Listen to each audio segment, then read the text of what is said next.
Okay, that should be okay now.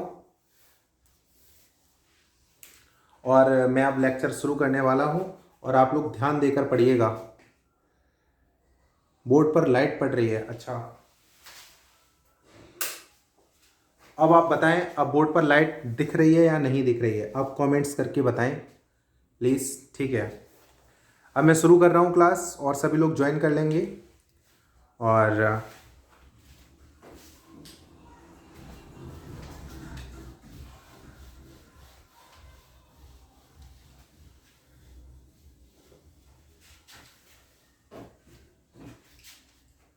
आप लोग comments करके बताएं। अब सही है, क्लियर है सर, गौरव भाई। ठीक है, प्रतिभा जी कमेंट करके बताएं।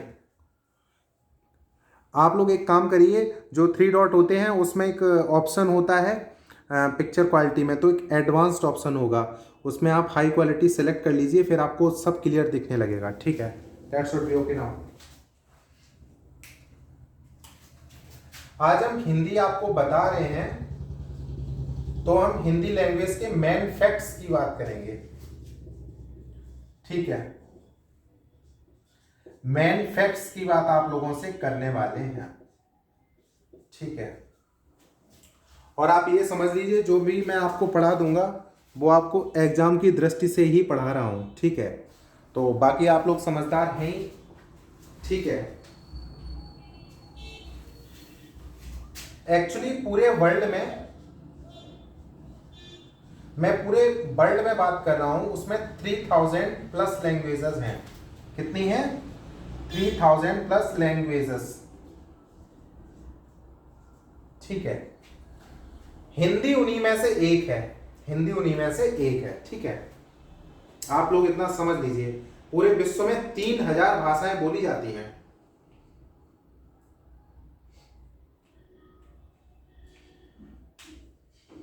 तो आप लोग ज्यादा से ज्यादा जुड़ते जाएं।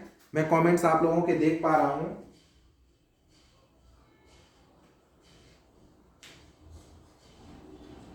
तो इसमें आप लोगों को मैं सीधा सीधा आधुनिक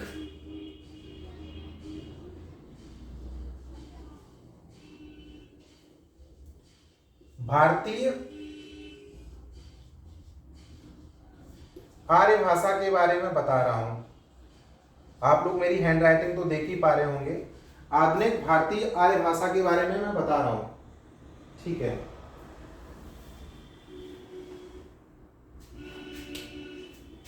अब सबसे पहले अगर हम बात कर लें, कई लोग ये क्वेश्चन पूछेंगे कि भैया ये बताइए, हिंदी का विकास कैसे हुआ? हिंदी का विकास कैसे हुआ? हिंदी का विकास कैसे हुआ? तो सीधी सीधी बात है, आप लोगों को ये आना चाहिए, और ये एग्जाम में 1 नंबर का क्वेश्चन आपसे पूछा ही जा सकता है। इसलिए मैं आपको बहुत ही इंपॉर्टेंट पढ़ाने वाला हूं, और आप इसको देखोगे और इस क्रम को रटने का काम कर लोगे। संस्कृत, एक्चुअली जो हिंदी है ना, इसका मैं क्रम बता देता हूं। संस्कृत, उसके बाद पाली, प्राकृत, अपभ्रंश, अवहट्ट भी बोलते। एक्चुअली इसका जो विकास क्रम है, संस्कृत है, पाली, प्राकृत, अपभ्रंश, अवहट्ट। ठीक है, ये आप याद रख लीजिए।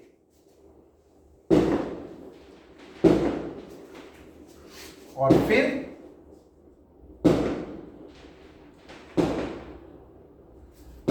आपका प्राचीन प्रारंभिक हिंदी। एक्चुअली आप ये समझ लीजिए, पहली बात तो जो आपका जो हिंदी शब्द है ना, ये हिंदी का है ही नहीं। ये हिंदी जो आपका है, ये हिंदी का है नहीं, ये फारसी का है। किसका है? फारसी का। Okay, that should be okay now. Actually क्या हुआ था, अगर इसके बारे में आप डिस्कशन करेंगे तो सिंधु की बात करेंगे। ईरानियों को जानते होंगे, तो वो सिंधु को हिंदू कहते थे। क्या कहते थे?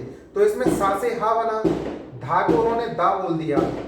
ठीक है, लेकिन कई कट्टर लोग होते हैं हिंदी वाले, तो वो ये कहते थे इन मतलब हरण करने वाला, और मतलब किसी चीज को मतलब दुष्टों का नाश करने वाला और ये सब, तो उन्होंने अपने तरीके से दिया। लेकिन जो सिंधु, सिंधु से हिंदू, और फिर हिंदू से हिंदी, सब ऐसे ये बन के हुआ है यहाँ पे। तो ये विकास क्रम आप ये इंपॉर्टेंट याद रख लीजिए। संस्कृत अगर विकास क्रम पूछ लेगा तो आप सीधा सीधा सबसे पहले याद रखेंगे संस्कृत, फिर पाली प्राकृत, फिर अपभ्रंश अबहट्ट, इसको साफ कर दीजिए, वो यहाँ पे ऐसा हो गया था गलत टिक। संस्कृत, पाली, प्राकृत, अपभ्रंश, अबहट्ट, फिर प्राचीन प्रारंभिक हिंदी। ठीक है, आप इतना याद रख लीजिए। आप लोगों को एक एक क्वेश्चन मैं ऐसा बता दूंगा कि आपको बिल्कुल याद आता चला जाएगा। ठीक है,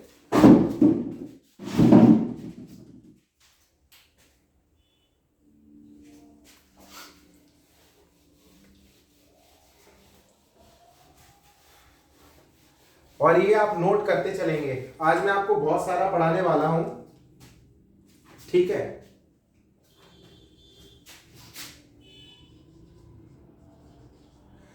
सबसे पहले हम इनका टाइम पीरियड देख लेते हैं। प्राचीन हिंदी, मध्यकालीन हिंदी, और फिर आधुनिक।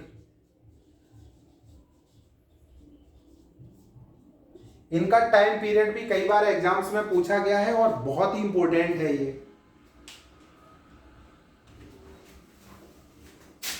तो प्राचीन हिंदी का टाइम पीरियड आप याद रखना 1100 से 1400। मध्यकालीन का है 1400 से 1850, और आधुनिक का आपका है 1850 से अब तक, टिल नाउ, मतलब अभी तक चल रहा है, कंटिन्यूड।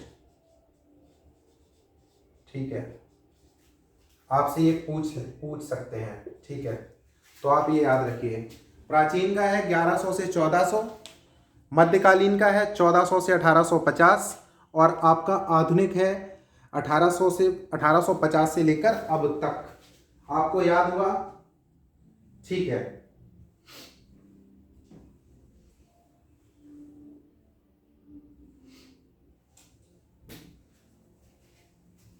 अब मैं यहां पर बात करने वाला हूं कुछ इंपॉर्टेंट। मैं केवल आपको फैक्ट्स की बात करूंगा, इंपॉर्टेंट चीजों की बात करूंगा, फालतू की रामायण मैं आपको नहीं पढ़ाऊंगा। ठीक है,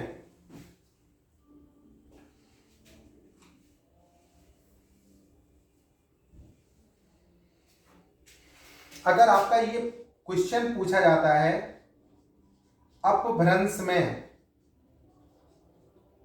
साहित्य का विकास किससे हुआ, तो आपको अपभ्रंश याद रखते ही आप एक नाम याद कर लेना, और ये बहुत ही फेमस नाम है, सब जानते हैं, स्वयंभू। स्वयंभू, ये आप याद कर लीजिए, एग्जाम की दृष्टि से बहुत इंपॉर्टेंट है।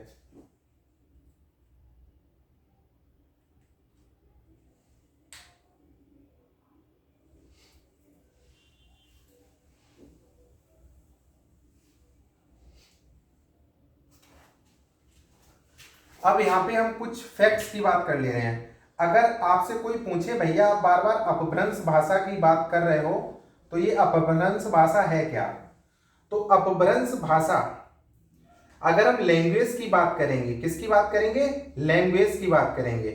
तो लैंग्वेज में आप एक चीज समझ लीजिए, जो अपभ्रंश भाषा अस्तित्व में थी वो 500 से लेकर 1000 ईस्वी, 500 से लेकर 1000 ईस्वी। लेकिन स्वयंभू ने अवतार ले लिया। स्वयंभू एक क्या थे? कवि थे। स्वयंभू थे क्या? एक कवि थे। तो उन्होंने लिटरेचर को जन्म दिया। किसको? लिटरेचर को। लिटरेचर, ठीक है। तो आप ये समझ लीजिए कि हिंदी भाषा में जो अपभ्रंश भाषा की बात करेंगे तो उसका जो भाषा का टाइम पीरियड है वो 500 से 1000 ईस्वी है, और लिटरेचर का जो टाइम पीरियड है वो 800 से 1300 तक चला ये अपभ्रंश का। ये आपका बहुत ही अपभ्रंश का चैप्टर ही खत्म हो गया। अपभ्रंश में इससे ज्यादा क्वेश्चन आपसे पूछेगा नहीं। अपभ्रंश भाषा का अगर लैंग्वेज का पूछ लेंगे विकास, लैंग्वेज का विकास, तो आप सीधा सीधा करके आओगे 500 से 1000। लिटरेचर का पूछ लेंगे मतलब साहित्य का, तो 800 से 1300, और स्वयंभू कवि ने 800 में स्टार्ट किया इसको। That should be okay now, fair enough. If any query you can ask without any hesitation.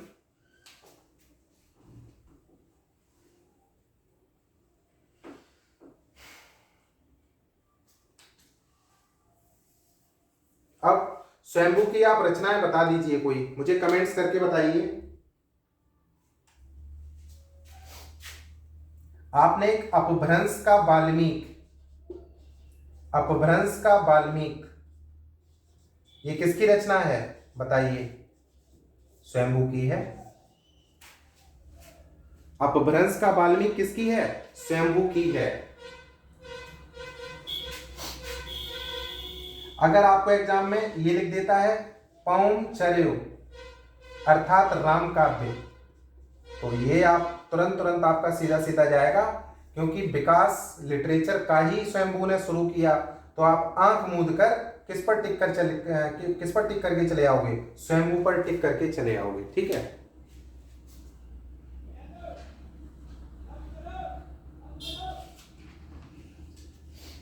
अब आप लोग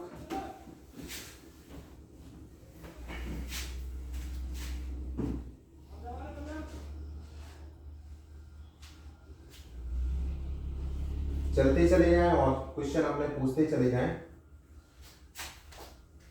इसको मैं साफ कर देता हूं, ठीक है। मुझे उम्मीद है कि आप लोगों को अच्छा खासा समझ में आ रहा होगा और साथ ही साथ याद भी होता जा रहा होगा, ठीक है।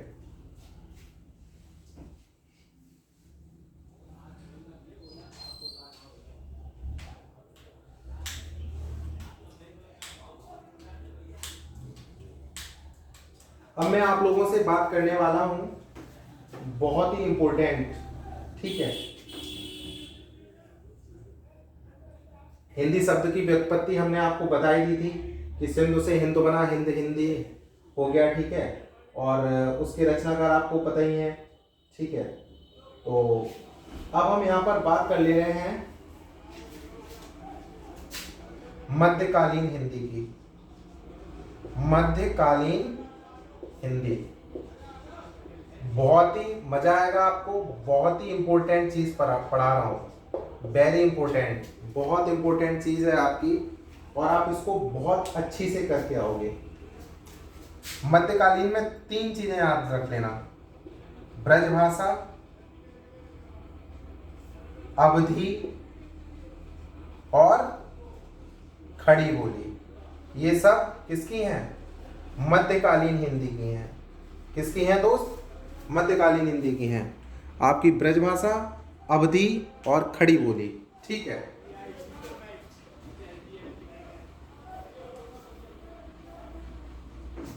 अब हम एक टॉपिक उठा ले रहे हैं ब्रजभाषा का। तो ब्रजभाषा आपको बताने वाले हैं ब्रजभाषा के बारे में, ठीक है। किन किन का नाम फेमस हुआ ब्रजभाषा में, किन का नहीं हुआ, तो ये हम आपको बताएंगे।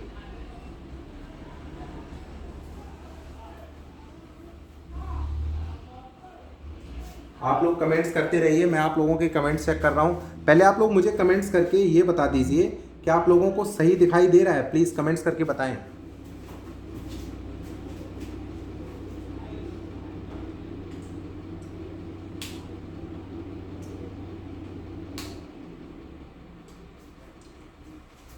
तो ब्रज भाषा में अगर हम बात कर लेंगे तो सूरदास को कौन भूल सकता है?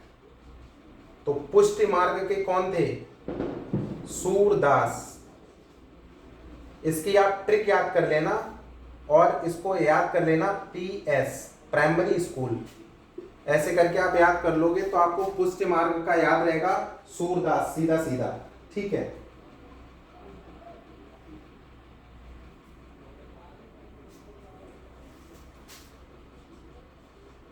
सूरदास और नंददास, ये आपके पुष्टि मार्ग के हो गए। अगर आपसे क्वेश्चन ये पूछ लेते हैं कि सूरदास किस मार्ग के कवि हैं या नंददास किस मार्ग के कवि हैं, तो आप टिक करके चले आओगे पुष्टि मार्ग के कवि हैं। किसके हैं? पुष्टि मार्ग के कवि हैं।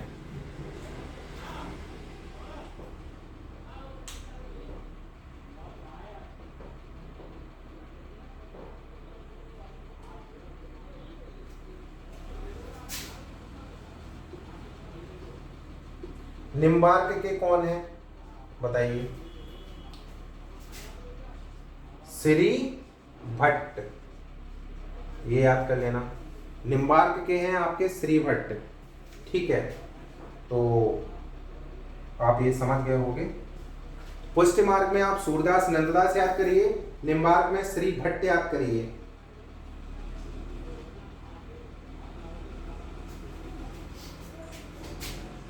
एक इसमें था चैतन्य संप्रदाय, चैतन्य संप्रदाय,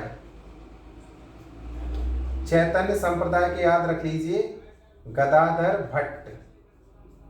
ये आपका 3-4 नंबर का मैं क्लियर करवा रहा हूं आज। यूपी टेट में क्वेश्चन आने ही आने हैं, सुपर टेट में, ये आप समझ लीजिए, ठीक है। आप लोग इतना समझदार हो ही वैसे। और आपने आजकल देखा होगा राधा वल्लभ के स्कूल कॉलेजेस बहुत हैं, तो राधा वल्लभ जो संप्रदाय उस टाइम खूब स्प्रेड हुआ, तो बहुत ही इंपॉर्टेंट क्वेश्चन है। राधा वल्लभ संप्रदाय से तो क्वेश्चन बन ही सकता है सीधा सीधा आपका।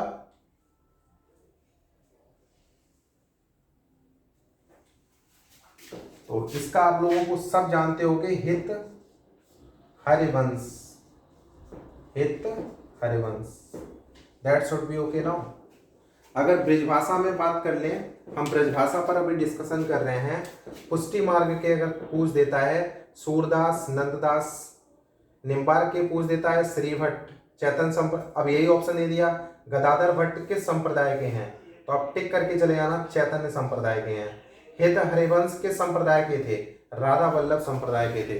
क्या आपको ओके हो रहा है? आप लोग कमेंट्स करके मुझे बताएं।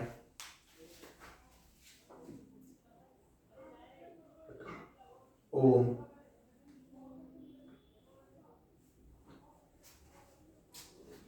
ठीक है। सूरदास सबसे इंपॉर्टेंट खासियत रखते थे इसमें। सूरदास को क्या कहते थे? अष्टछाप का जहाज, सूरदास को कहते थे अष्टछाप का जहाज। ये आप लोग याद कर लीजिए, अष्टछाप का जहाज, ठीक है, अष्टछाप का जहाज। आप लोगों के कमेंट्स मैंने रीड किए अभी। और पुष्टि मार्ग में अष्टछाप का जहाज सूरदास को इनको कहा जाता था, और ये बहुत फेमस थे। आप लोग ये इतना समझ लीजिए।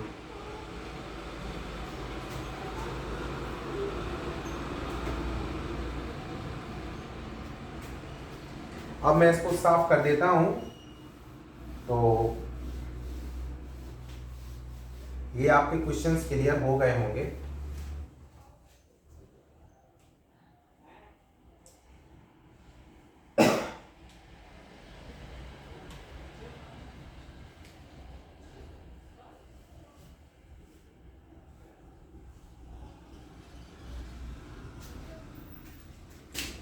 अब मैं आप लोगों को पढ़ाने वाला हूं रीतिबद्ध कवि।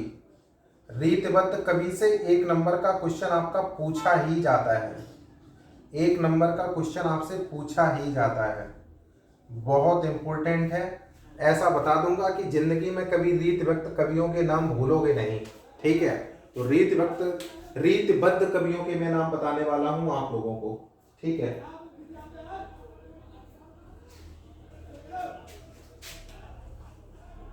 इसमें एक ट्रिक याद कर लेना, और आपको बड़ा इंटरेस्टिंग लगेगा। ये मैंने आप लोगों के फायदे के लिए बना दी है। रीतिबद्ध कवि में एक चीज याद रख लीजिए, KM का मतलब समझ रहे हो, इसको आप याद कर लेना कुमारी। क्या याद कर लेना? कुमारी। SM का मतलब शिक्षा मित्र, कुमारी शिक्षा मित्र। BB का मतलब लिख देना बड़ी बेस्ट। DP लगाई है व्हाट्सएप पर, लगाई है व्हाट्सएप पर। शिक्षा मित्रों को तो सब जानते ही हैं। तो कुमारी एक शिक्षा मित्र है जिसकी शादी नहीं हुई है, तो कुमारी शिक्षा मित्र। कुमारी का मतलब KM टाइटल आगे लगता है। शिक्षा मित्र को शॉर्ट फॉर्म में SM कहते हैं। बड़ी वेस्ट, B फॉर बड़ी, B फॉर वेस्ट, DP लगाए हैं। कुमारी शिक्षा मित्र बड़ी बेस्ट डीपी लगाई है। आपको अगर इतना याद रहेगा तो आपको रीतिबद्ध कवि सारे याद रहेंगे, आप इतना समझ लीजिए, ठीक है।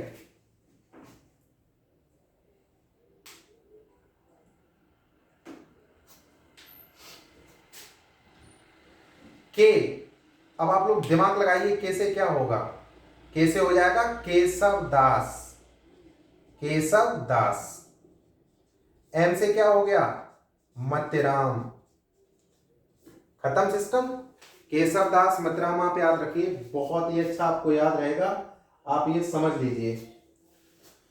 एस से आपका रहेगा सेनापति, आपको याद रहे इसलिए मतिराम का मैंने नाम रिपीट कर दिया है फिर से। K for Keshav Das, M for Matiram, S for Senapati, M for Matiram. अब बीबी का बताइए, बहुत ही इजी है, आपको आना ही चाहिए। इसमें एक बी है बिहारी और एक बी है भिखारी, बिहारी भिखारी। और डीपी, इसका आप लोग बता दोगे, आप लोग हिंदी हमसे ज्यादा ही जानते होगे।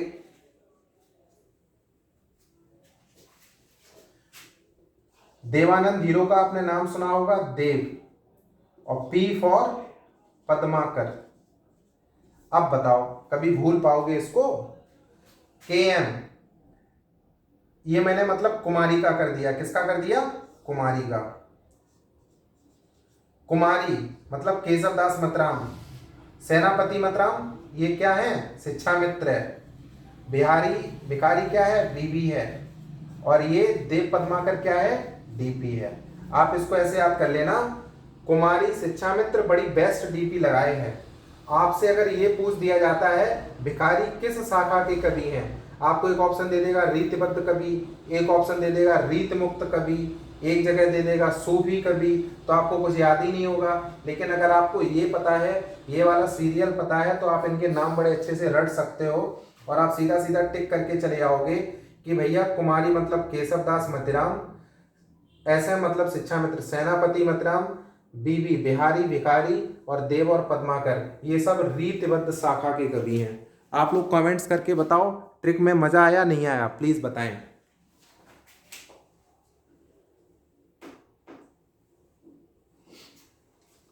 अब यहां पर रीतबद्ध की हमने बात कर ली है, अब हम रीत मुक्त की, अगर उन्होंने रीतबद्ध का नहीं पूछा तो उन्होंने किसका पूछ लिया, उन्होंने पूछ लिया वहां पर। आप लोगों के कमेंट्स चाहता हूं, कमेंट्स करके बताएं समझ में आ रहा है नहीं आ रहा है।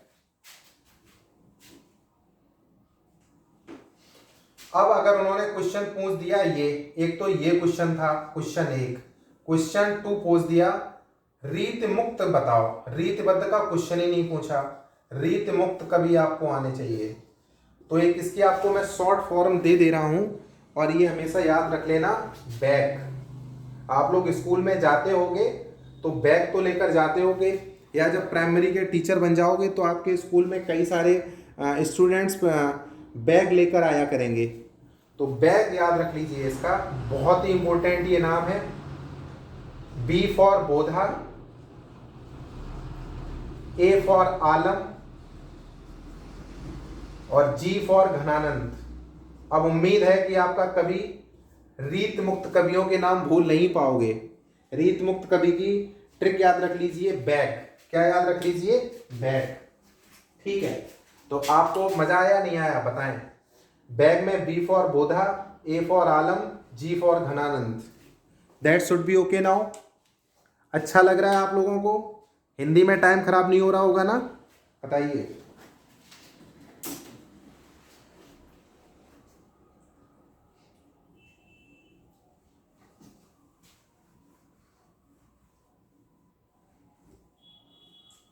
ये मैंने आपकी ब्रजभाषा खत्म कर दी, आप लोगों के कमेंट्स नहीं मिल पा रहे हैं, आप इसका स्क्रीनशॉट ले लेना, याद कर लेना, ठीक है।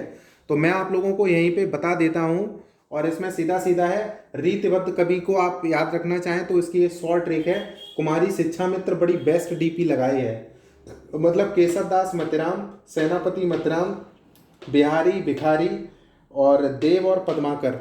और अगर वो आपसे पूछ लेते हैं रीत मुक्त कवि, तो रीत मुक्त कवि में आप ट्रिक याद रख लीजिए, प्राइमरी स्कूल में जब तुम टीचर हो जाओगे तो स्टूडेंट वहाँ पे क्या लेके आया करेंगे, बैग लेके आया करेंगे। तो आप सीधा सीधा B for Bodha, A for Alam और G for Ghananand, that should be okay now. मुझे उम्मीद है कि आप लोगों को समझ में आ रहा होगा और इसको मैं साफ करने जा रहा हूं। ये आपकी मध्यकालीन हिंदी में हमने इसकी बात कर ली है बड़े अच्छे से, अब ब्रज भाषा में ये सब बता दिया है, ठीक है। और अब मैं आप लोगों से बात करने वाला हूं अवधि की। किसकी बात करने वाला हूं, अवधि की। आप ये समझ लीजिए कि आपको बहुत ही अच्छा लगने वाला है और हिंदी में आपको 3-4 नंबर का क्वेश्चन टेट में मिलना ही मिलना है, आप ये समझ लीजिए, ठीक है।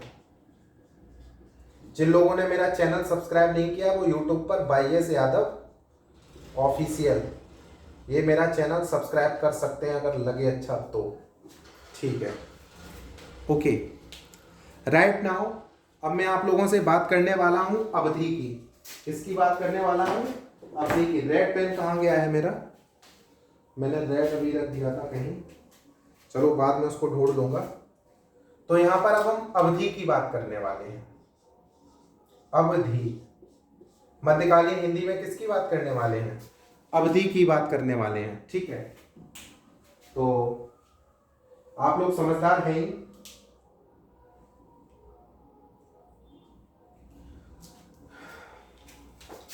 अवधि को फेमस किसने किया, सूफी और प्रेम मार्गी कवियों ने। सूफी और प्रेम मार्गी कवियों ने अवधि को फेमस करने का काम किया, फेमस किया, ठीक है। आप लोगों को ये आना ही चाहिए, इतना तो इसका इंट्रो आना ही चाहिए आप लोगों को कि अवधि को सूफी और प्रेम मार्गी कवियों ने, प्रेम मार्गी कवियों ने फेमस किया इसको, ठीक है। इतना तो आप लोग समझ ही गए होंगे।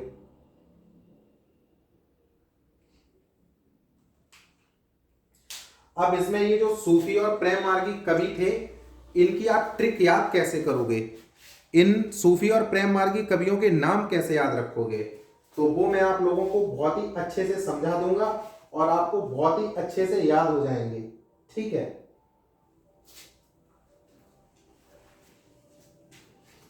आप इसमें एक ट्रिक याद कर लेना और मैं विश्वास दिलाकर कहता हूं कि आप कभी भूल नहीं पाओगे।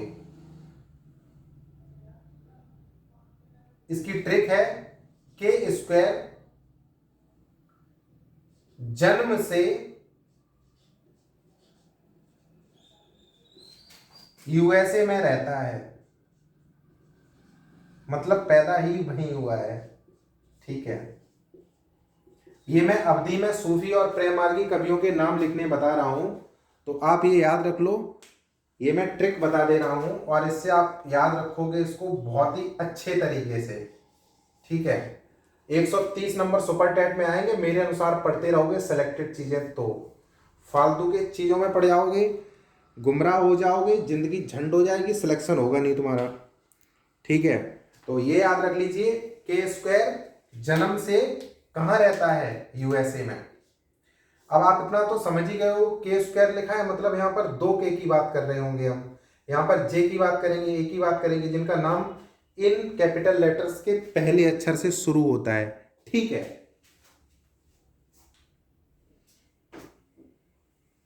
तो यहां पर जो K है ना, K², ये K² मालूम क्या है, मैं यहां पे लिख देता हूं। K² में एक K है कुतुबन और एक K है कासिम शाह। क्या है, K कुतुबन और एक है कासिम शाह। क्या आपको अच्छा लगा, क्या आपको याद हुआ, K² में K है क्या हो गया, कुतुबन हो गया, और एक K क्या हो गया, कासिम हो गया, क्या हो गया, कासिम शाह।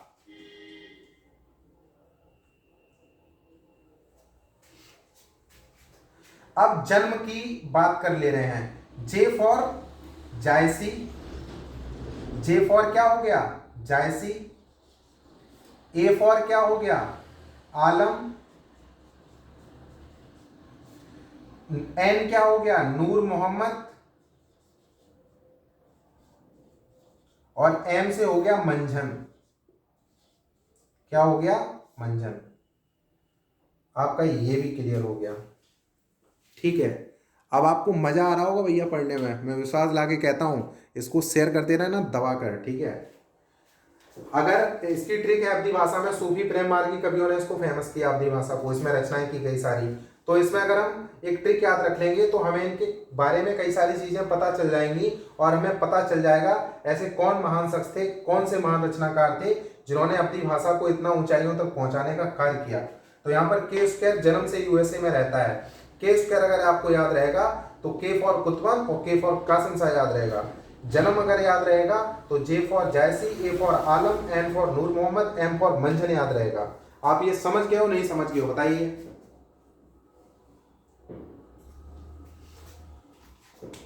और यूएसए में यू फॉर उस्मान और एस फॉर शेख निसार।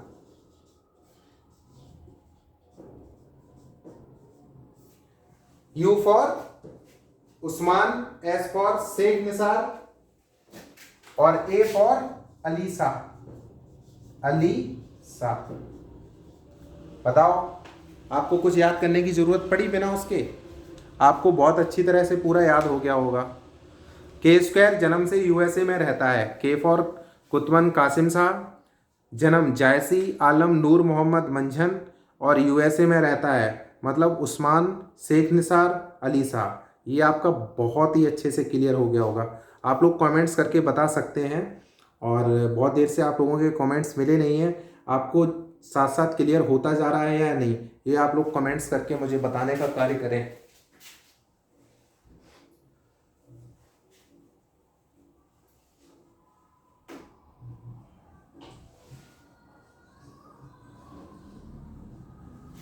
अब इसके बाद मैं आपको खड़ी बोली के बारे में बताऊंगा।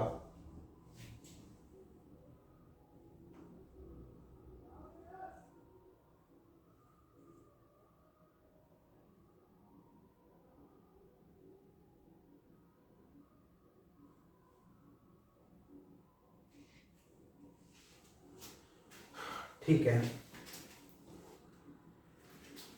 अब मैं आपको खड़ी बोली बता देता हूं। यहां पे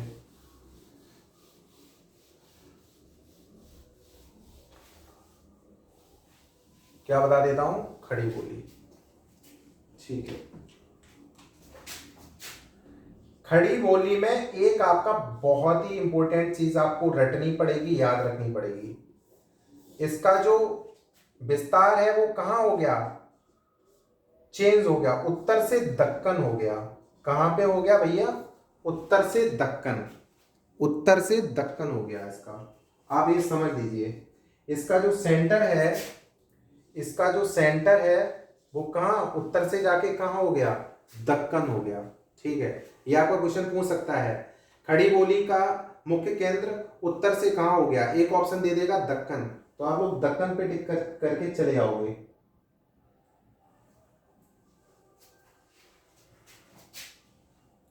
और कबीर को कौन नहीं जानता है खड़ी बोली में, फेमस है। नानक को कौन नहीं जानता है? दादू को कौन नहीं जानता है? मलूक दास को कौन नहीं जानता है? और रज्जब को कौन नहीं जानता है? ये सब खड़ी बोली के महान लोग थे। कबीर, नानक, दादू, मलूकदास, रज्जब, ये नाम आप याद कर लेना। ठीक है, आप लोगों को याद हो गया होगा मुझे उम्मीद है, और ये आप लोग जरूर करके दिखा दोगे वहां पे।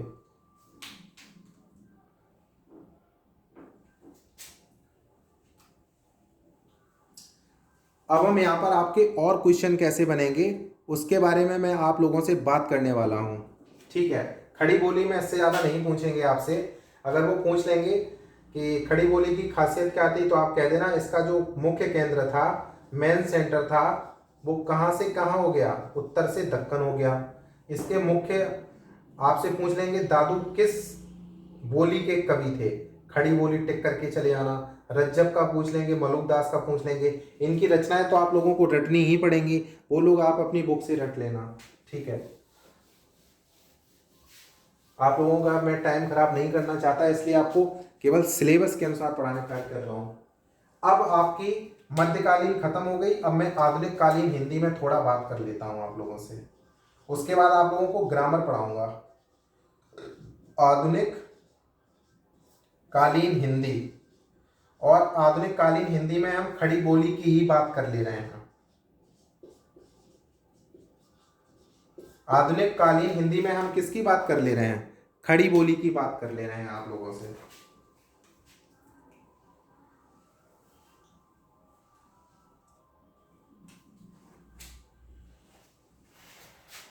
मतलब खड़ी बोली, इसके जो प्रारंभिक रचनाकारों की अगर हम बात करेंगे, प्रारंभिक रचनाकारों की बात करेंगे तो वो फोर्ट विलियम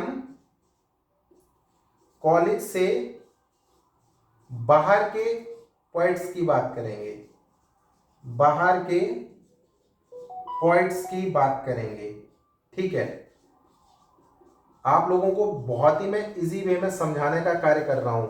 समझ जाओगे तो आपके लिए हितकर रहेगा, नहीं समझोगे तो कोई आपके ऊपर डिपेंड करता है टोटल।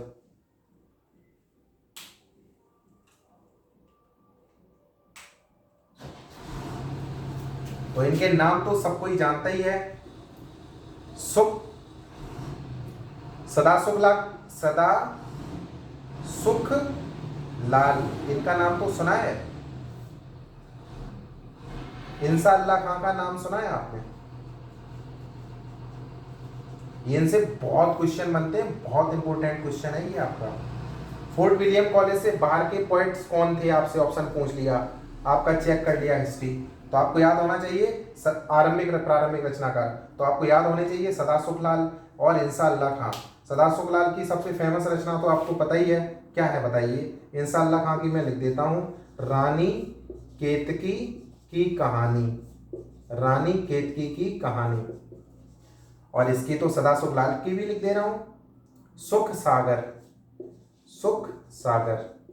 सदा सुख लाल का उपनाम नियाज भी था। क्या था? नियाज। ये आप लोग याद रख लेना। ठीक है,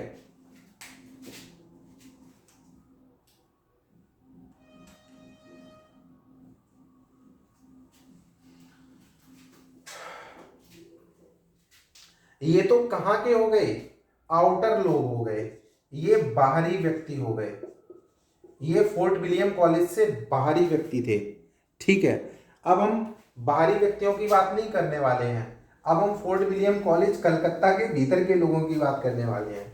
ठीक है, से के भीतर के, कैलकाटा में है तो सौरभ गांगुली यहाँ के रहने वाले हैं। फोर्ट विलियम कॉलेज कलकत्ता के पोएट्स की अब बात कर लें, के लोगों की बात करें। ठीक है, तो इसमें आपका दो नाम बहुत ही इंपॉर्टेंट है।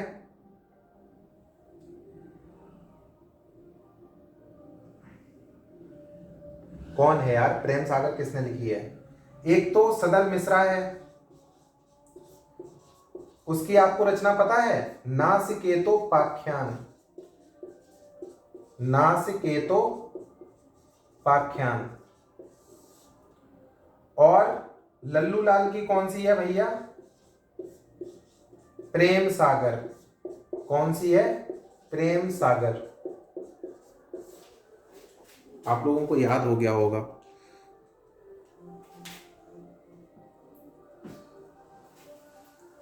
आप लोगों का मुझे कमेंट्स नहीं दिखा, और मुझे उम्मीद है कि आप लोगों ने जो कमेंट किए होंगे वो मैं एक बार फिर चेक करके देख पाऊंगा। दीपमाला को कंफर्म हो गया, इन्होंने लिखा एक्सीलेंट सर। ऋषि गुप्ता लिख रहे हैं। सब लोग, आप लोग इसको ज़्यादा से ज़्यादा शेयर करने का काम कर दिया करिए, तो हमें भी अच्छा लगेगा पढ़ाने में, और आप लोगों को भी लगेगा अच्छा पढ़ने में। ठीक है, और एक्चुअली मैं आप लोगों के सारे कमेंट्स देख नहीं पाता हूँ, क्योंकि जब मैं आप लोगों से बोलता हूँ तो देर में कमेंट्स आता है। अब मैं काम क्या करूँगा, मैं थोड़ी देर बाद आप लोगों के कमेंट्स देखा करूँगा। ठीक है,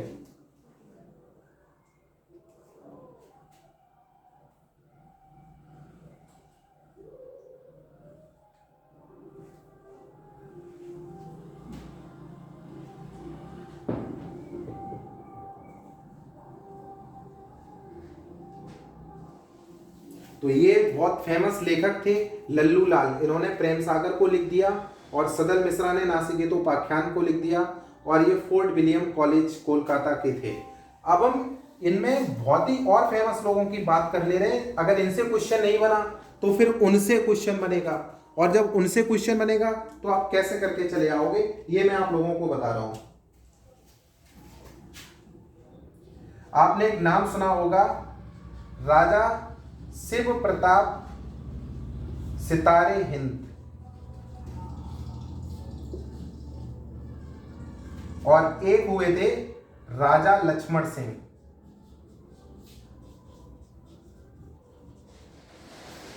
ये प्रसिद्ध लेखक हुए खड़ी बोली के आधुनिक में, फेमस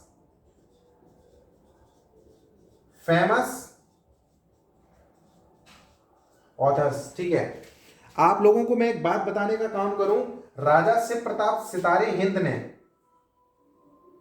भाषा के गमारूपन को दूर किया और राजा लक्ष्मण सिंह ने संस्कृत निष्ठ हिंदी का प्रयोग किया।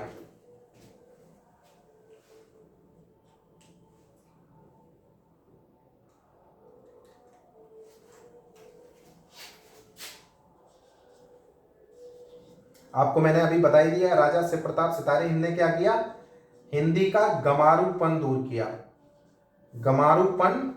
दूर किया।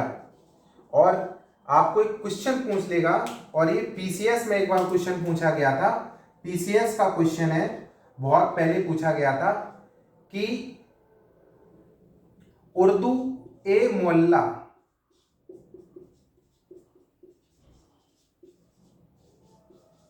हिंदी का गमारूपन दूर करके हिंदी भाषा को उर्दू ए मुअल्ला किसने बना दिया, तो आप टिक करके चला जाओगे, राजा शिव प्रताप सितारे हिंद ने।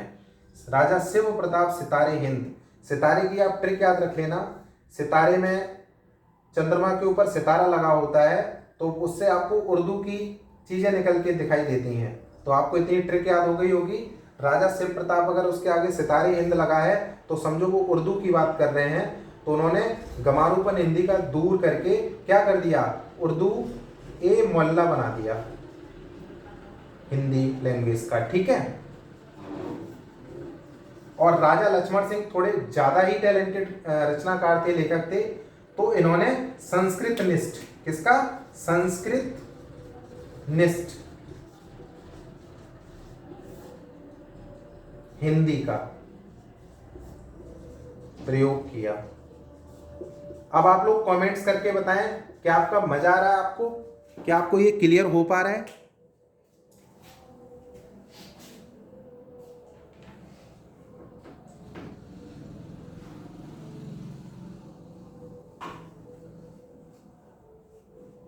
आप लोग कमेंट्स करके बताएं।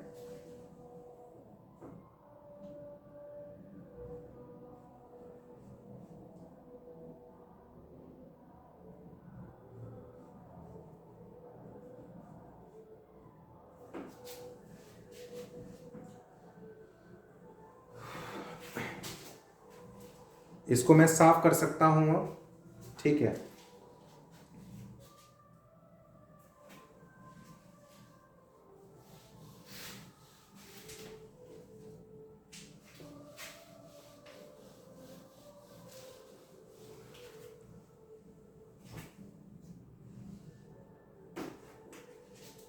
अब आपसे अगर कोई भारतेंदु युग का टाइम पूछ ले तो आपको पता होना चाहिए 1850 से 1900, ठीक है, ये आपको याद होना चाहिए। ठीक है, अगली ये बात कर रहे हैं भारतेंदु युग की।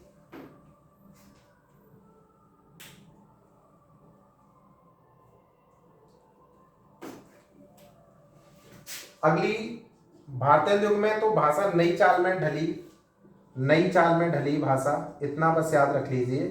भारतेंदु युग भी इसको कहा जाता है, ठीक है, भारतेंदु में नई चाल में ढली। अब हम द्विवेदी युग की बात करेंगे। किसकी बात करेंगे, इसमें एक बहुत ही फेमस हुए थे वो 1920 तक ये द्विवेदी युग था। द्विवेदी युग बहुत इंपॉर्टेंट, इससे बहुत सारे क्वेश्चंस आपके पूछे जाते हैं। ठीक है, तो आप लोग द्विवेदी युग हमेशा याद रखिए।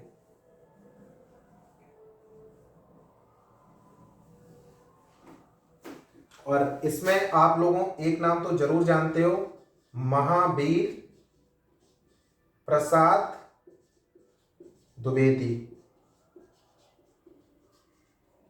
एक्चुअली क्या हुआ था, 1903 में इन्होंने सरस्वती पत्रिका के संपादन का कार्यकाल संभाला था, के संपादन का कार्यकाल। ये आपका बहुत क्वेश्चन पूछा जाता है, आपसे अगर यही नहीं पूछेगा संपादन और इसका, तो यही पूछ लेगा सरस्वती पत्रिका का संपादन किसने, महावीर प्रसाद द्विवेदी ने। तो आप लोगों को इतना इंपॉर्टेंट क्वेश्चन तो बनता ही है इसका, ठीक है।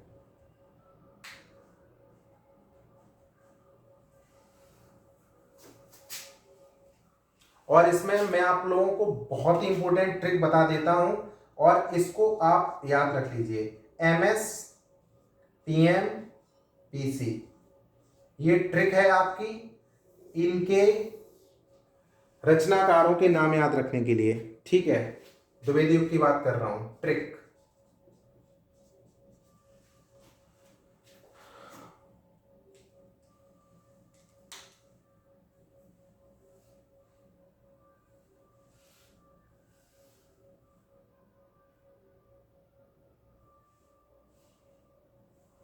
द्विवेदी युग के रचनाकारों के नाम अगर पूछ लेगा तो आप लोग क्या टिक करके चले आओगे, अब मैं बताता हूं। इसको आप ऐसे करके याद कर लीजिए, MS मतलब Mahendra Singh Dhoni, MS Dhoni prime minister के साथ प्रेस कॉन्फ्रेंस कर रहे हैं, इसकी आप ऐसे ट्रिक याद कर लेना, MS धोनी प्राइम मिनिस्टर के साथ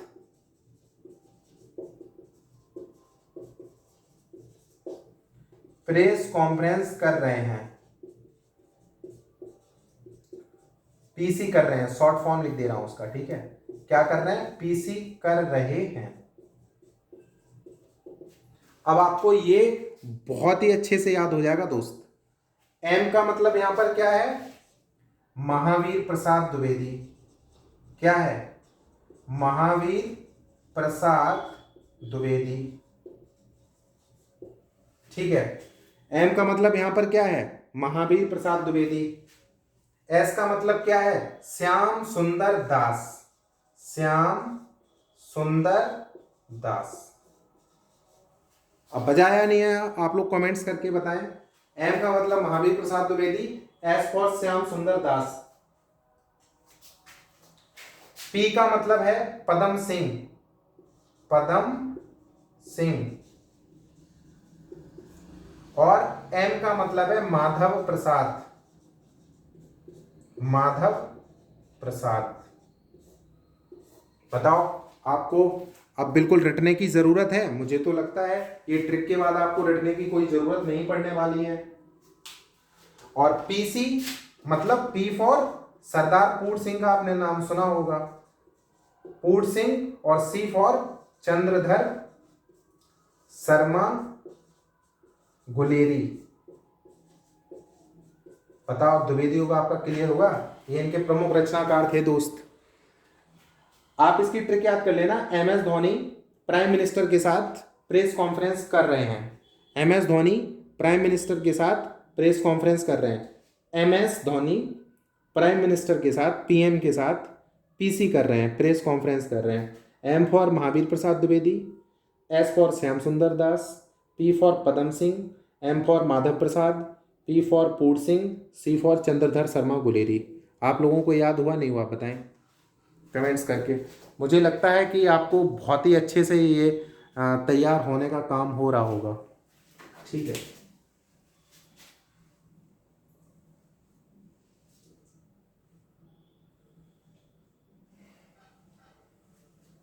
अब आपका द्विवेदी युग के बाद छायावाद युग से तो बहुत क्वेश्चन आते हैं, किससे हम बात करेंगे, अब छायावाद युग की बात करेंगे।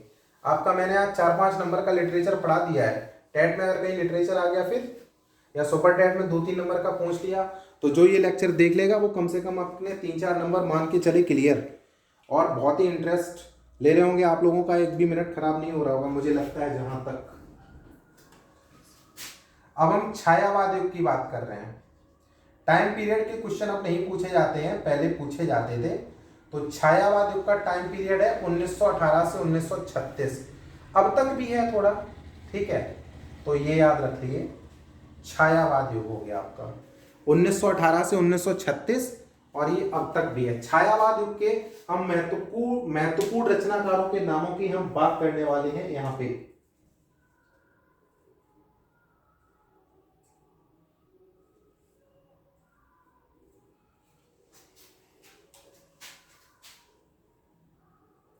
तो इसमें एक ट्रिक याद रख लीजिए, जो खड़ी बोली है ना, साहित्यिक खड़ी बोली, इसका इसमें बहुत ज्यादा विकास हुआ है। तो इसमें आप एक चीज याद रख लीजिए, तो आपको जैसे पता है, मतलब कोई है, मतलब पीपीएन, जो लोग कानपुर के होंगे वो जानते होंगे, पीपीएन एक डिग्री कॉलेज है वहां पे, और एमआर, ठीक है। एमआर आप जानते हो, दवाइयों वाला। पीपीएन में एमआर दवा का प्रचार करने गया, पीपीएन में एमआर दवा का प्रचार करने गया, ठीक है। पीपीएन में एमआर दवा का प्रचार करने गया। अब भैया जो लोग समझदार हैं और जो लोग टैलेंटेड हैं वो समझ गए होंगे, यहाँ पे पीपीएन में एमआर दवा का प्रचार करने गया, तो इनसे छायावाद युग के रचनाकार कौन कौन से निकल के आते हैं। पी फॉर प्रसाद, प्रसाद मतलब Jaishankar Prasad. P for Pant, Sumitra Nandan Pant. N for Suryakant Tripathi Nirala. बोलो, मजा आया बेटा। P for Prasad, P for Pant, N for Nirala, और एम यहाँ पे क्या हो गया, महादेवी वर्मा। क्या हो गया, महादेवी वर्मा। और आर यहाँ पे क्या हो गया, राम कुमार वर्मा। बताओ बेटा, आ रहा मजा, नहीं आ रहा? कमेंट्स करके बताओ, फिर उसके बाद मैं आगे शुरू करता हूं इसको।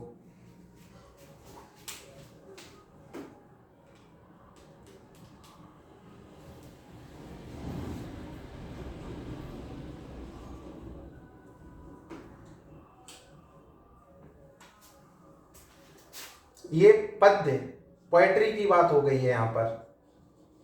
अब हम प्रोज की आगे बात करेंगे। खड़ी बोली का विकास, ये पोएट्री की बात हो गई है।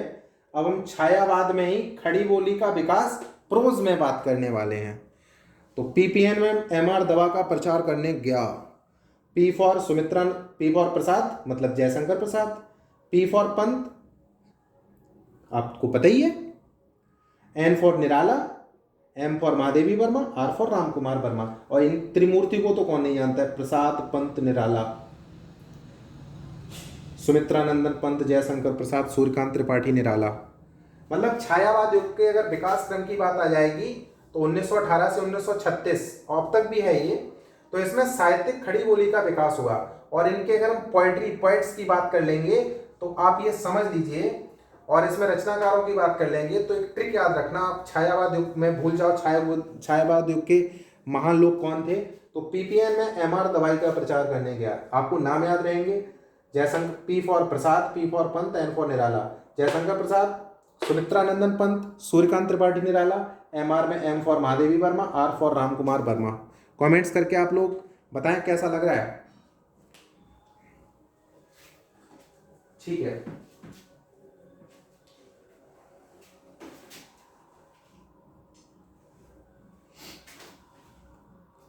अब मैं इसको साफ कर देता हूं।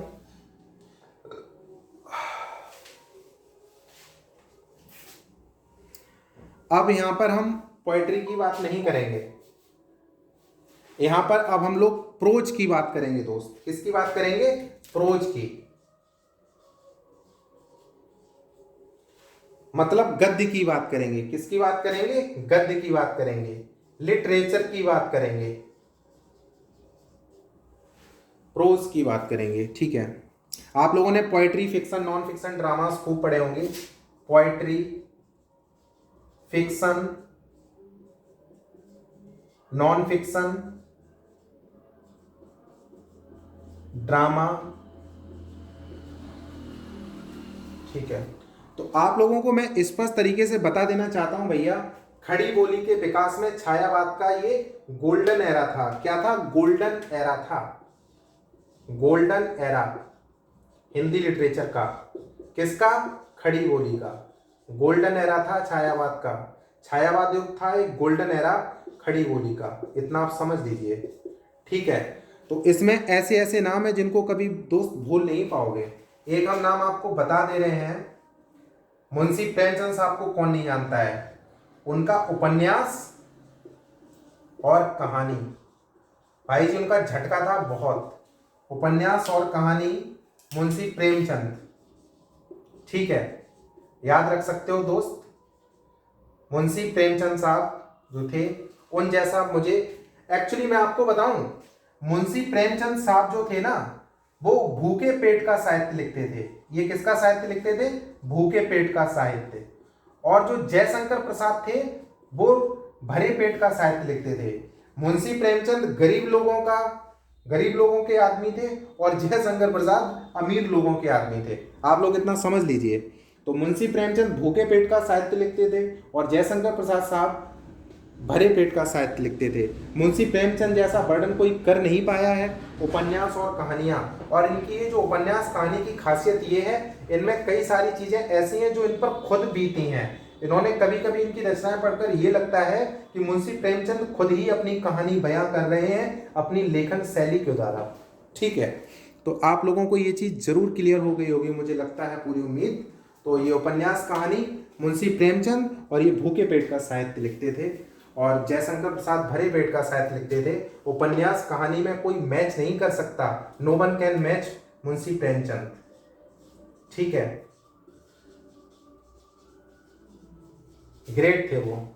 आज के जमाने में होते तो उनको नोबेल पुरस्कार मिल गया होता लिटरेचर के लिए, समझ लो।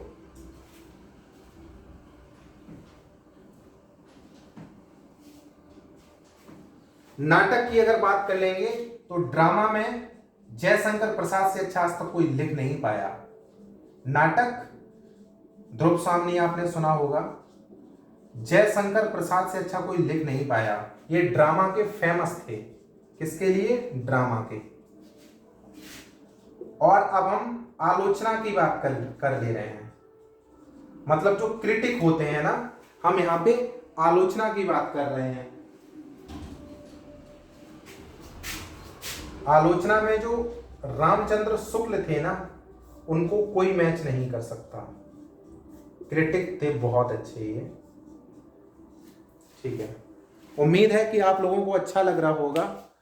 और मैं आप लोगों से ये कहता हूं, जिन लोगों को वाईएस यादव, मैं क्या करूंगा कि मैं दिसंबर में, आज तो तारीख कितनी है? आज तारीख है 26 नवंबर 2021। ठीक है, लेट इवनिंग का टाइम है। मैं अपने हैंड रिटन नोट्स बना लूंगा। अभी तो मेरे पास टाइम नहीं है, मुझे जो आता है वो मैं आपको बता रहा हूँ। मैं आप लोगों के फायदे के लिए काम कर दूंगा कि मैं आप लोगों को फ्री ऑफ कॉस्ट अपनी हैंड राइटिंग में मैं कम से कम आपको ऐसा मटेरियल दे दूंगा 40 या 50 पेज में, 40 या 50 कम से कम पेजेस में, लीस्ट पेजेस में, कि आप सुपर टेट में कम से कम अगर वो 40-50 पेज पढ़ लोगे और कुछ नहीं पढ़ोगे और ये मेरे सारे वीडियोस देखते रहोगे तो 100+ तो लाओगे। और थोड़ा अगर खुद सेल्फ स्टडी कर लोगे और थोड़ा पढ़ने में अच्छे हो गए आप, आईक्यू आपका थोड़ा ठीक ठाक होगा, तो आप 130 नंबर लाकर सुपर टेट में इतिहास रचने का काम कर दोगे। और मैं विश्वास ला के कह सकता हूं, इस बार जो सुपर टेट का टॉपर है वो वाईएस यादव ऑफिशियल के यूट्यूब से निकलेगा, वाईएस यादव ऑफिशियल द्वारा पढ़ाया हुआ निकलेगा। ठीक है, कई लोग पूछ रहे हैं सर अपना व्हाट्सअप नंबर दे दीजिए। तो ये मेरा व्हाट्सअप नंबर है, उस तो व्हाट्सअप नंबर मैं लिख दे रहा हूं 90-58-65-88-88। ठीक है, जब बहुत ही अर्जेंसी हो तभी आप व्हाट्सएप या कॉल कर सकते हो। ठीक है, आपका समाधान कर दिया जाएगा। आप लोगों को मजा आ रहा है पढ़ने में, मुझे बताइए।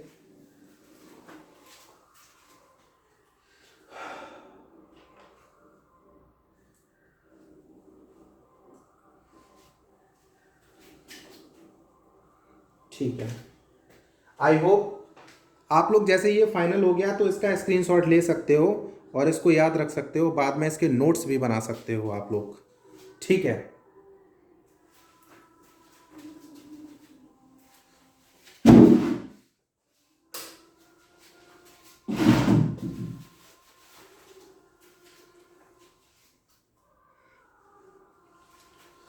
ठीक है, अब मैं साफ करता हूं, मैं कुछ और इंपॉर्टेंट क्वेश्चंस बता देता हूं। ये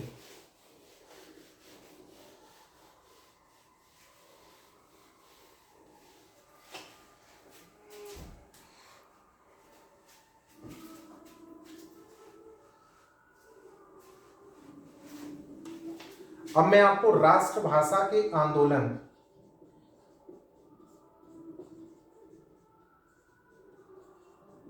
इसकी बात कर रहा हूं। मैं आप लोगों का ये देखूंगा कि आप लोगों को आता कितना है। आप लोगों का मैं कमेंट्स पढ़ूंगा, ठीक है, आप लोग रिप्लाई देंगे मुझे।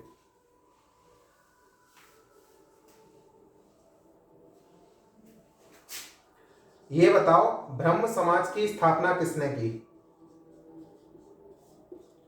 बताइए आप लोग। ये क्वेश्चन बहुत पूछे जाते हैं। प्रार्थना, आर्य समाज, थियोसॉफिकल,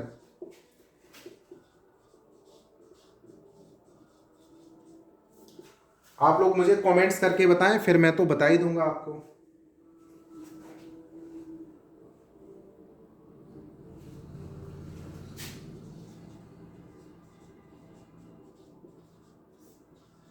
इसमें से एक क्वेश्चन आपको मिलता ही मिलता है और बहुत ही इजी क्वेश्चन है ये।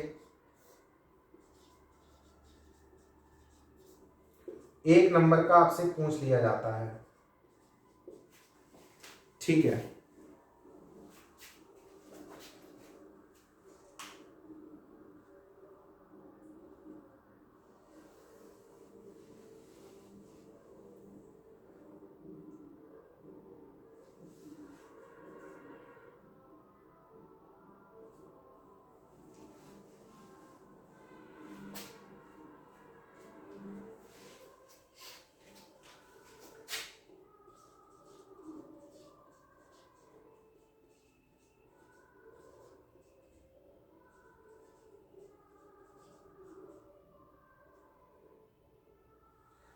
थियोसॉफिकल सोसाइटी का आपको थोड़ा याद नहीं होगा और ये इंपॉर्टेंट क्वेश्चन है, पीसीएस में 2 बार पूछा गया है ये बहुत पहले।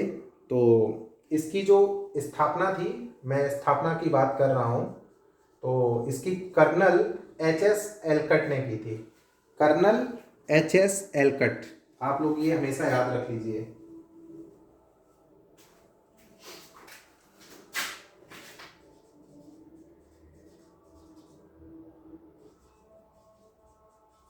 और इसमें एक और थी, मैडम ब्लावत्स्की।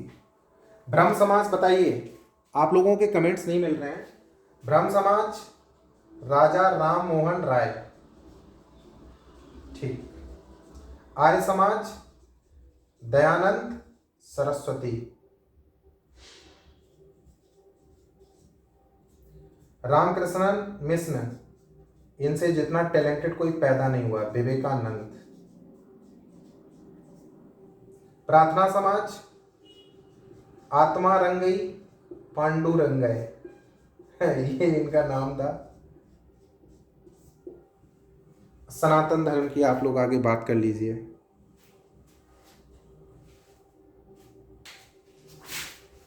तो सनातन धर्म का आप लोगों का कमेंट्स नहीं आ रहा, मैं अभी देख रहा था।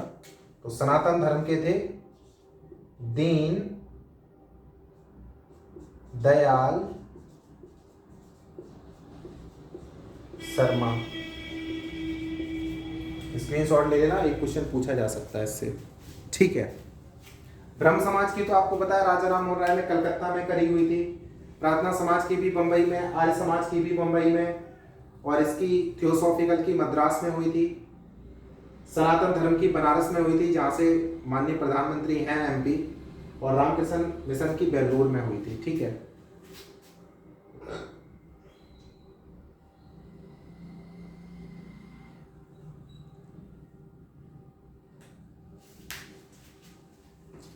और लास्ट में एक क्वेश्चन और मैं आप लोगों को बता रहा हूँ, बहुत इम्पोर्टेंट है, और ये अगर कर लोगे तो बहुत ही अच्छा रहेगा। अगर ये नहीं पूछेंगे तो फिर ये तो ज़रूर ही पूछेंगे। एक नंबर का क्वेश्चन ये है, तो ये भी आपको आना चाहिए। जबकि मैं हिंदी बैकग्राउंड का नहीं हूँ, तब भी मैं आप लोगों को हिंदी में बता दे रहा हूँ, इतना समझ लीजिए।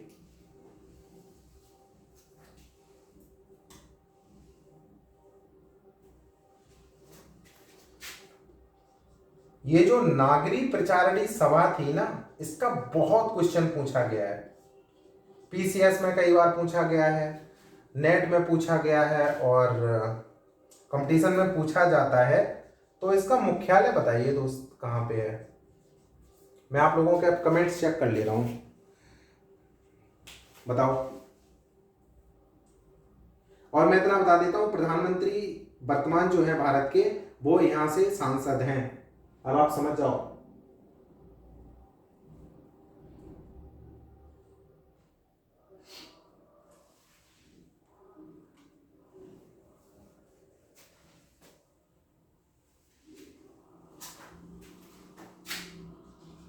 काशी बनारस,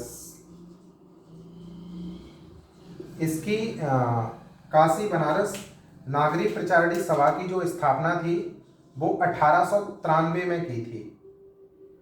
किसने की थी? श्याम सुंदर दास। 3 लोग थे, श्याम सुंदर दास, शिव कुमार सिंह,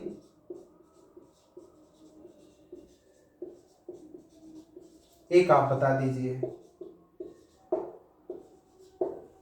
बहुत ही सरल है, मैं आप लोगों का भी ज्ञान चेक करना चाहता हूं।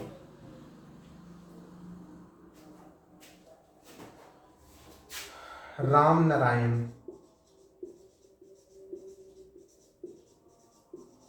खत्म।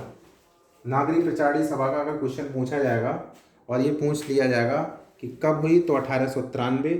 मुख्यालय इसका कहाँ पे है? काशी बनारस। और इसमें श्याम सुंदर दास, शिव कुमार सिंह, राम नारायण, इन 3 लोगों ने मिलकर इसकी स्थापना करी हुई थी।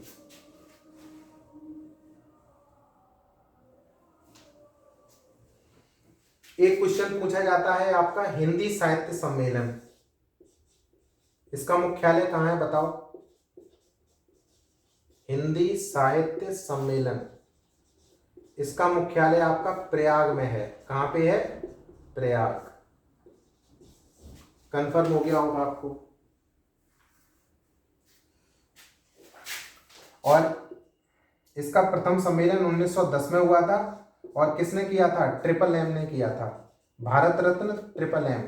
ट्रिपल एम का मतलब समझ गए होंगे, मदन मोहन मालवीय, जिन्होंने बीएचयू की स्थापना की थी। इतना तो आप समझ ही गए होंगे। ठीक है, आप लोगों को क्लियर हो रहा होगा अच्छे से काफी।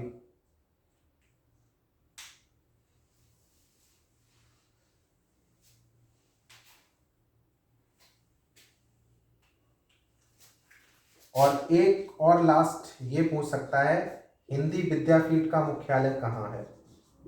तो ये तो आपको अभी पता है, देवघर। पालगढ़ मत कर देना टिक, देवघर की बात हो रही है। ठीक है, अब आप लोगों को क्लियर हो रहा होगा बहुत अच्छे से।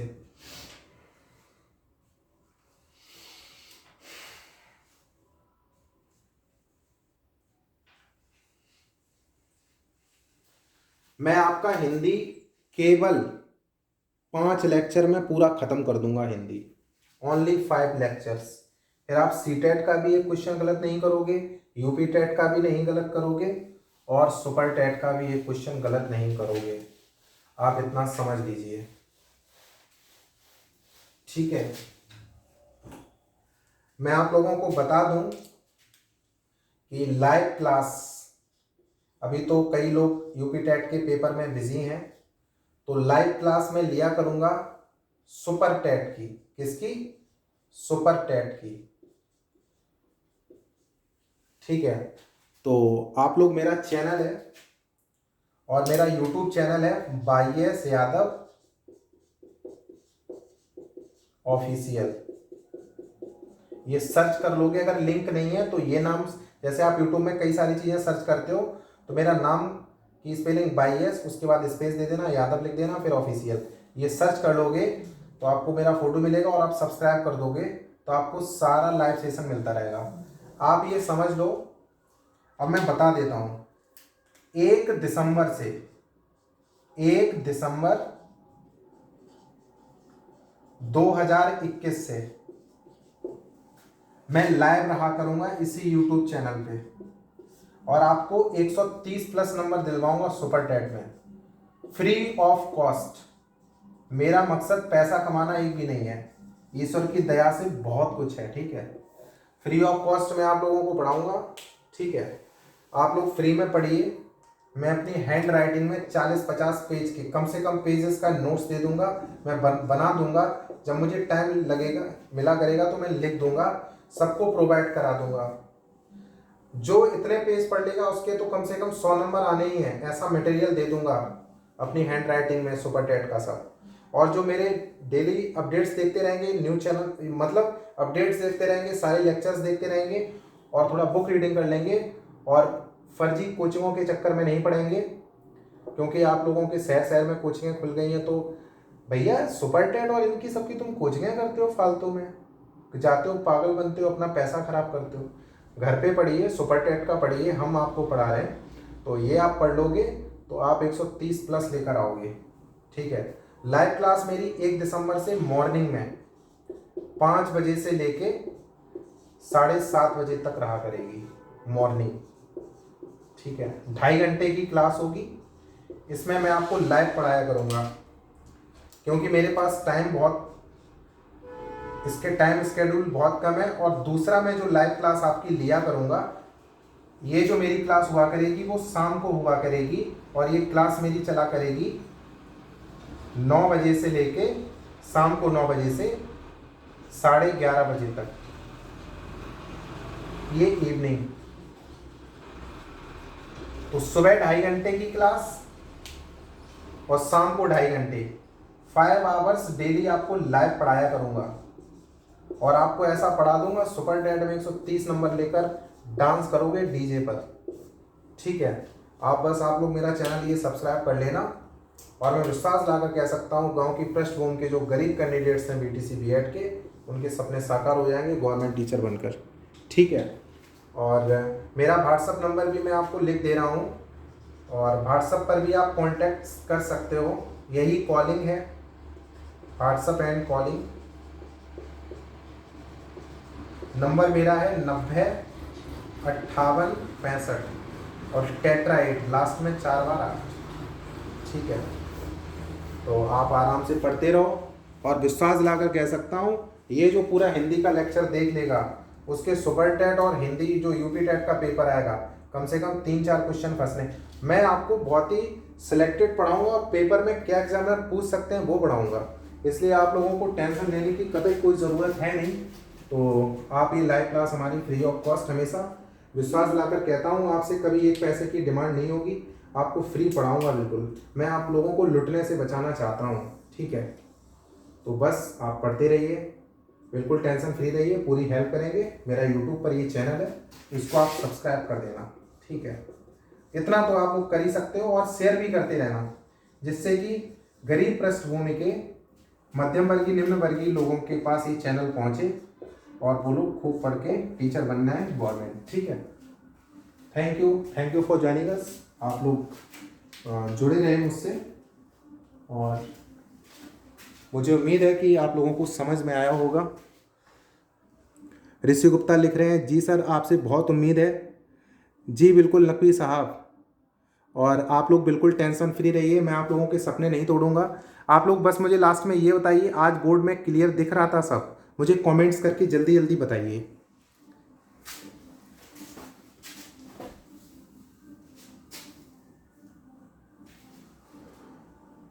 कमेंट्स करके जल्दी जल्दी बताइए, आप लोगों को क्लियर दिख रहा था नहीं?